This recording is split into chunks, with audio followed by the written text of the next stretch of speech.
All right, high rollers. Today, one of the true sharks in poker, one of the deadliest stares in the game, more than 13 million won lifetime playing live tournaments, the youngest ever to win an EPT title, and the man behind the relatively new and exciting site PokerShares, the go-to platform for betting on all things poker. Mike Timex McDonald joins us. Mike, welcome to the show, man. Thanks for being our high roller today.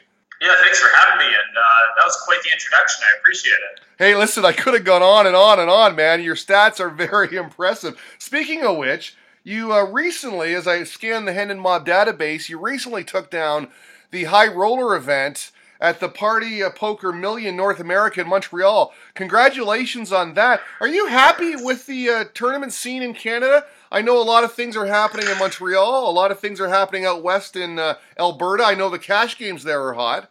Yeah, so I would say it's kind of one of those things where I'm relatively happy, but I'm absolutely not that happy. What I mean by that is the Canadian tournament scene has been so weak for so many years that even though there have been gigantic improvements in the last few years, I still feel like we just have so many poker players, such a big poker economy, that there should be able to be bigger tournaments up here. So basically, I'm pleased that it's trending in the right direction, but I still think it has a ways to go. And I think stuff like the Party Millions is more of what we need. Well, I'm in Canada as well. I'm in just outside of London, Ontario, and if I want to play poker, I got to go 2 hours to Caesars Windsor, or I got to make a trip to Niagara Falls, or play online. I'm lucky I still got that. But yeah, in Canada, it seems like there's a lot more that could be done. Yeah, absolutely. I mean, for the longest time, Niagara was the biggest tournament series in Canada. And I reached out to the organizers a couple times, and this is dating way back, like 2010 or something. And I was just like, look, I don't want any thanks for this. I don't want any attention for this. But just let me go over your tournament festival and fix your problems. Basically, I just said, I want to be proud of Canadian poker. I want to be proud of the closest thing to my home casino, and I want it to be a destination that people enjoy rather than laugh at. And that 1K they've had, it used to sell out 3-4 months in advance. You would get 600 runners. They probably could have gotten that thing to have 2,000 runners if they just structured it properly. When most of the casinos are government run, there's just so much complacency in that sector that no one really cares about doing things well. That's something I'm finding with PokerShares. We try so hard to optimize the business and do even the things we aren't good at. Ask questions to guys who are good at them. Figure out these skills that we don't yet have ourselves, and just make a successful product. But it seems like so many things in the Canadian scene just don't do that. Where they're like, okay, we have a monopoly on gambling in Canada. Where else are you going to go? Okay, we'll just run the shittiest tournament of all time, and people still show up. It's interesting because as you play at such a high level, I can see now that you've got some business acumen and you are thinking about ways to improve the game on all sides. Exactly. It's been an interesting transition to go from the player side to the operator side. I think both sides usually don't see the other person's perspective, and I think that's a pretty big competitive advantage for our business, that we are poker players, we understand poker players, we understand what people want, whereas I think PokerStars doesn't even really like poker players, kind of. I don't think they really understand poker players. I think there are some pretty major businesses out there that don't really get us. We're a weird breed of people, and being able to understand this, I think, is pretty important in running a poker business. Yeah, a lot of criticism of PokerStars of late with the high rake and some of the things they're doing. It is a business model, it seems. I want to talk about PokerShares, but before I do, I mentioned the Hendon Mob database. I didn't see any scores from the 2017 WSOP. I know you're in Alberta. Are you not playing many events this year? What's your plan? Yes, so most years I don't play too much at the WSOP. In 2011 and 2012, I played a full no-limit schedule, and then the 3 years following that, I played just a couple events. Last year, I played maybe 10 events, which was the most I'd played in several years. And then this year, I'm just going to head down, play the main event, maybe 1 or 2 prelims or post-lims or whatnot. But yeah, it's just, for me, I prioritize Aussie Millions, EPT Monte Carlo, things like that, much higher than I prioritize the World Series. And I didn't do those this year. I've done very little poker. That's one thing that made winning a tournament so feels so good. Where in a typical year, maybe I play, 80 live tournaments or something like that.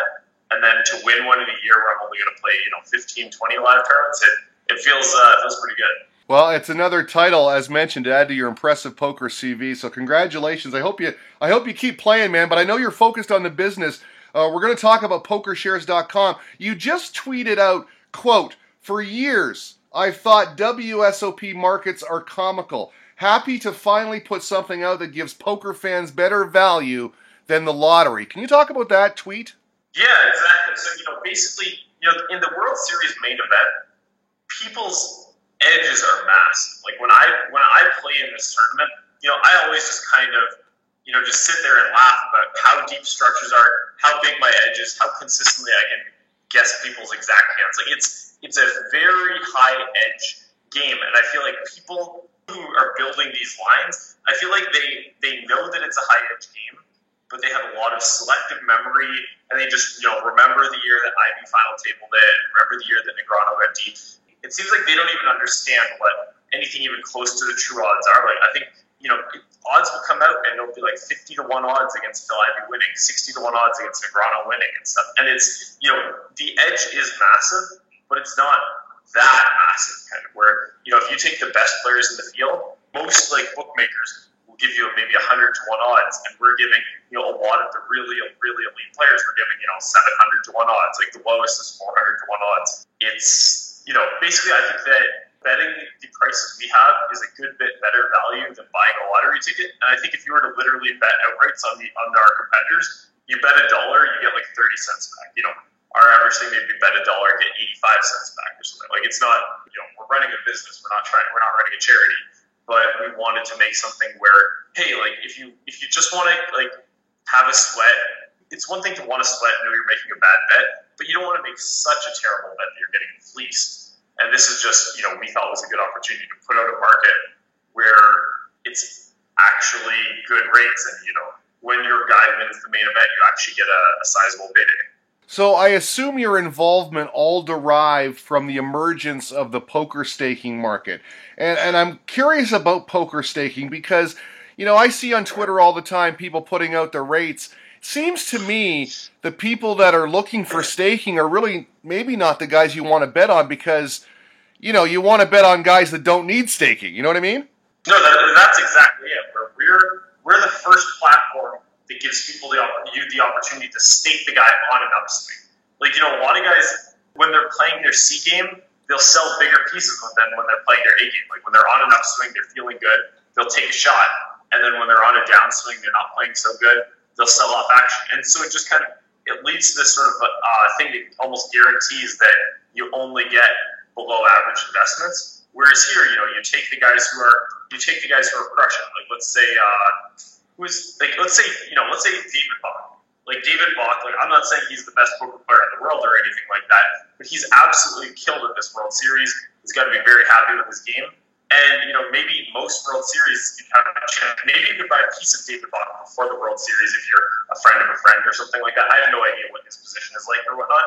But like you don't know that he's going to end up winning 2 bracelets, and you can bet on him to try winning a 3rd bracelet later on. Whereas with PokerShares, you can bet on anyone. Like you can bet on the guys with massive upswings. Like Fedor Holt isn't going to sell action to a 50K, let alone a 1,500. And on our site, you can buy a piece of Fedor in anything. It's a pretty just good opportunity, I think. I made that reference to the Bank of Timex off the top because everyone's calling you that. Essentially, you guys are putting your money where your mouth is, right? And I watched the introduction video, and you outline some troubles when you go with traditional poker staking because at the end of the day, if everything goes right, there's still a chance the guy you're backing doesn't pay up, doesn't report his profits accurately. Exactly, yeah. There's stuff like that has happened. I've been screwed over by stuff like that. And even if things go the way you want, there could be little things like, oh, you pay a couple % on currency conversion. Oh, the guy tips, and he's anticipating that you're paying a tip as well, and now you're paying 2% higher market than you originally wanted. And there's lots of things like that can go into it.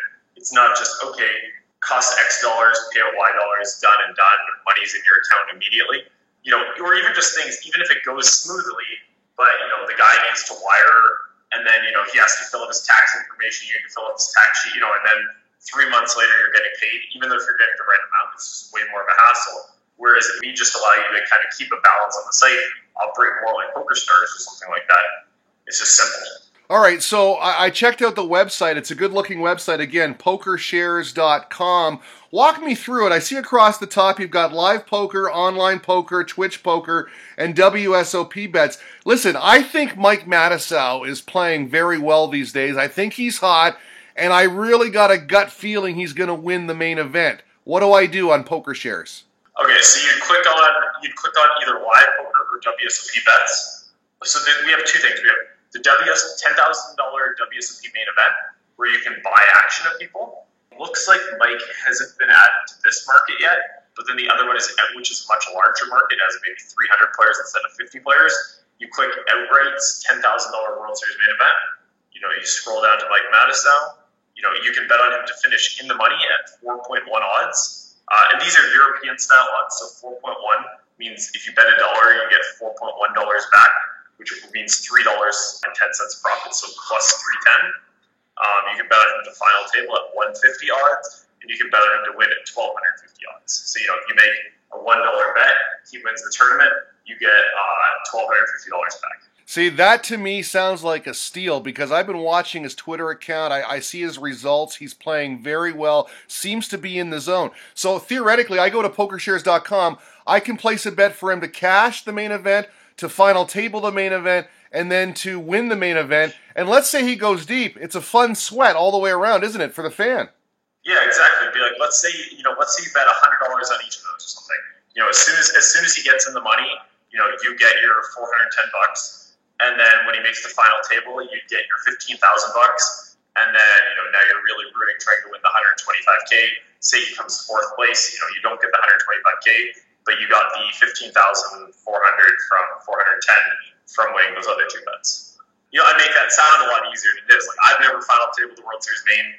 I'm not sure if Matusow has. I know Matusow has been close to final tabling the World Series main several times, but it's a tough thing to do. So, I make that process sound like, you just, it's like a DraftKings commercial, like make a deposit and collect your cash. I think that's something they use in DFS. It's tough to win tournaments. It's tough to final table tournaments, but that's how the process works. Let me tell you this. Mike has final tabled the main event twice. He was there the year of Joe Hashem, took a bad beat. Remember his Kings ran into the aces of Scott Lazar, and he also finished 39th in the main event. So there's a tip, folks. Mike the Mouth Matusow. Okay, tell me about Request a Bet. I'm curious about that. Yeah, so basically we have certain bets shown on the website, but the thing is, our main thing is we want to allow people to offer a bet on anything. So if you go to the top left and click here to request a bet, you just type in your username, your email, and the bet you want to make.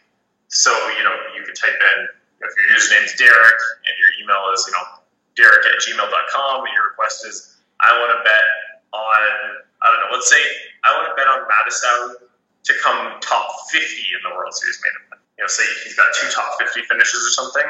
We don't want to spend a ton of time on obscure requests like this. So it's like usually if someone makes an obscure request like that, we'd only do it if they're like one of the more active or larger bettors on the site. Well, let's just say you were doing that. You're just like, okay, I want odds of Matusow to come top 50 in the tournament. That would get forwarded to our support team. Several people will get that in their email.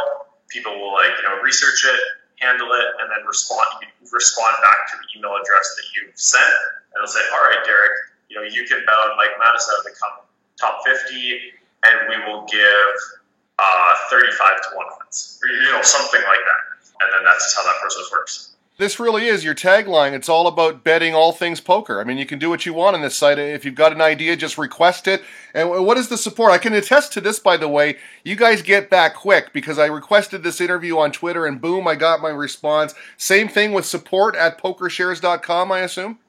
Yeah, exactly. We basically, if you look at, various tweets people have made or things people have said on social media, we make our support fast. We have it well set up. And it's not as if we have such a big team that we've got, a call center with 20 guys who don't know poker. Everyone who's answering emails understands poker, understands what's going on, and we're in very close communication with all members of our team. So basically, it's you're getting a response from someone who's very competent and knows what they're doing at all times. And we just, it's less work for us if things get responded to quickly. So yeah, it's pretty common. Someone just sends in an email and they have a response in 60 to 90 seconds. Like that's more the case on slower days. On busier days like the last few, since people are requesting so much, sometimes a request will take a couple hours or whatnot. But for the most part, it's pretty fast. I know it's still relatively early days. The intro video on YouTube was posted 5 months ago. You were recently on with Joey Ingram, a Poker Life Podcaster of the Year. He's got a big audience, a big dedicated poker audience. How is the business going for you guys? And I'm also curious, with appearances like the one you had with Joey Ingram, do you see an immediate spike in business because he does have a big audience?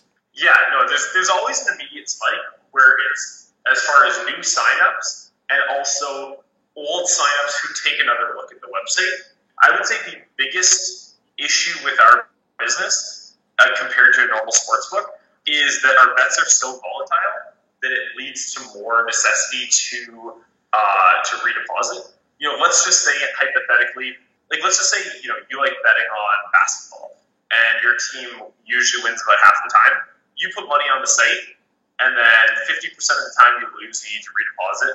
50% you keep money on the site, and then you make your next bet kind of thing. So half the time you need to redeposit.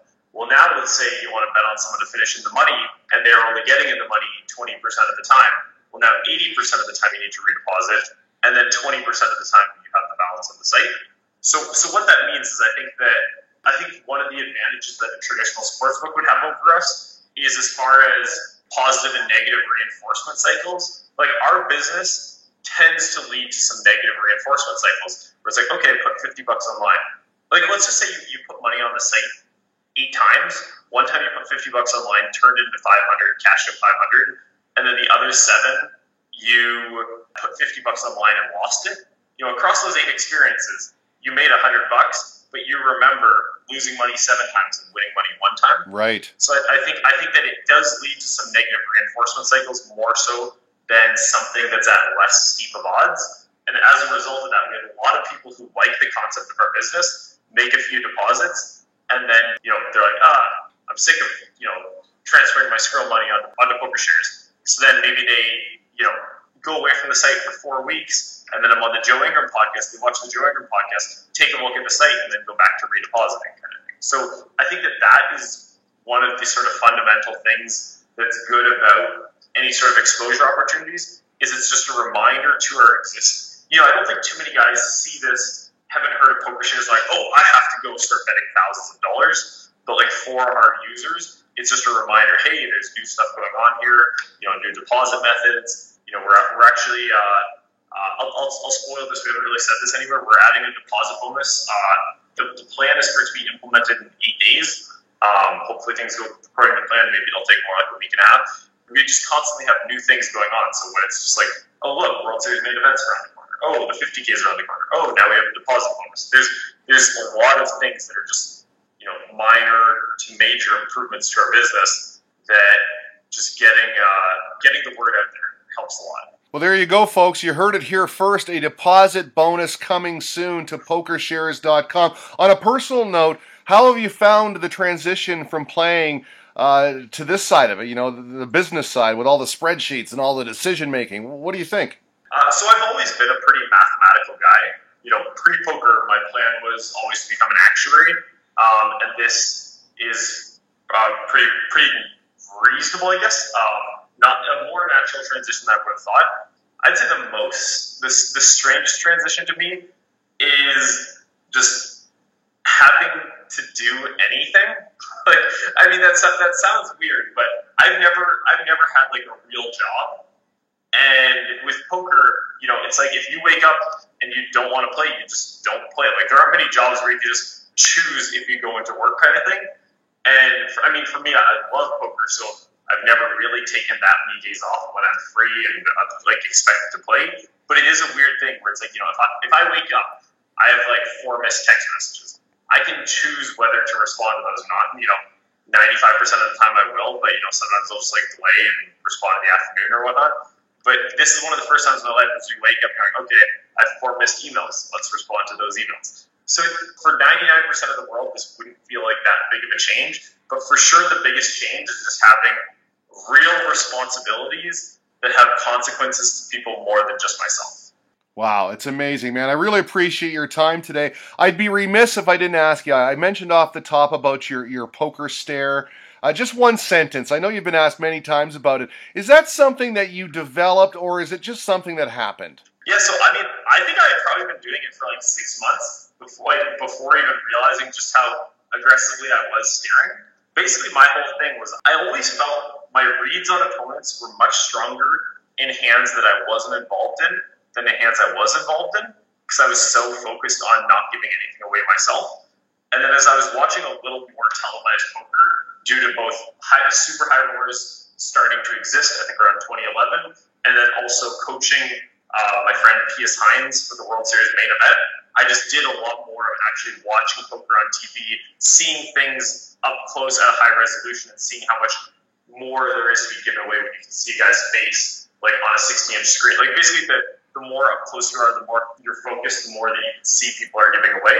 And I think that kind of made me realize about 6 years ago, there's a lot being given away at the poker table that I'm missing by kind of playing defense and always staring at the felt when I play. So I just kind of told myself, you know what, I'm going to start trying to pick up like every little thing I can. I just want to be, focused as intently as possible in every hand I play. And then, I guess I just didn't realize what my face looked like until I think it was, what's his name? Justin Young. I think I was playing a hand against like Justin Young. And he was like, man, my wife or girlfriend said you look like a serial killer or something like that.